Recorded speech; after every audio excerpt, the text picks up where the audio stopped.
दोस्तों, मेरा नाम है नीरज कुमार। अब आप देख रहे हैं मेरा यूट्यूब चैनल। आप लोगों को लेके चलते हैं, एक बड़ी सी खबर आई है यहाँ पे, आप लोगों को हम दिखा रहे हैं अभी। दोस्तों, बेतिया से आई है खबर, हम आप लोगों को लेके चलते हैं बेतिया जिला में और दिखाएंगे हम कि लॉकडाउन के कारण कितने लोग को क्या हुआ है। अब दिखाएंगे आप लोग। लॉकडाउन के कारण कोई भी नहीं दिख रहा है घर से, लेकिन हम लेके चलते हैं। कोई दिखा है हमको, वहाँ पे लेके चलते हैं और उनसे सवाल पूछेंगे कि क्या हुआ।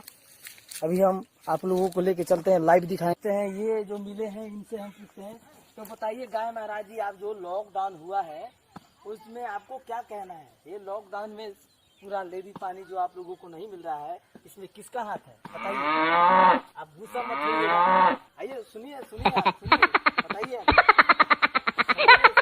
क्या हुआ। नहीं बोल रहे हैं, ये गुस्सा हो गया लगता है। पूछते हैं छोटा आदमी से, बताइए आप।